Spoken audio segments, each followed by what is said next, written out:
మా బండి మా ట్రాక్టర్ కొడుతుంది. నా ట్రాక్టర్ ఈ కుదిరే అనుకున్నా కానీ కుపోట బండి, ఆ జాండీర్ బండి అయితే వెళ్ళకపోవు.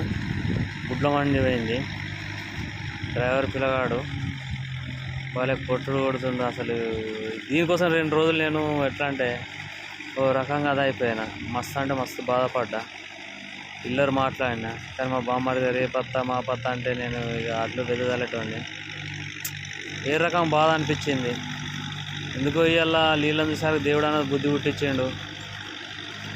నీ కుపోట బండి ఉంది కదా, 4 వీల్ కొడితే అయిపోద్ది కదా అని కొంచెం ఇన్ని రోజులు అది 4 వీల్ అనుకున్నా కానీ అది అసలు 4 వీల్ గేర్ వాడలేదు. ఈరోజు అసలు వీల్ మొత్తం మునిగింది. మూలకు ఆ చెట్టు, ఆ మూతుకు చెట్టు కాడ మొత్తానికి పోయింది. బండి దిగబడ్డది అనుకున్నా కానీ దిగవలేదు. భగవంతుడు అన్నోడు ఉంటాడు. ఎంత బాధపడితే మనము ఏదో ఒక రోజు చేసిన పుణ్యం మనకు ఉపయోగపడుతుంది.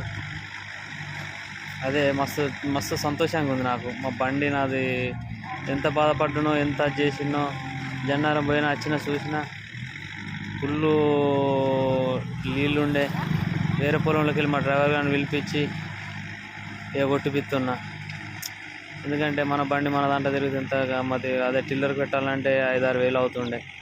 భగవంతుని దగ్గర నాకు దేవుడు అన్నాడు 4 వీల్ బండి కొనుక్కునే స్తోమత ఇచ్చిండు. కొన్న 1.5 సంవత్సరం అవుతుంది కానీ పర్వాలేదు. ఎంత బాధపడ్డానో అంత టెన్షన్ లేకుండా అయింది. రేపు అడ్లు వెదజల్తా. చాలు. జై హింద్, జై కిసాన్.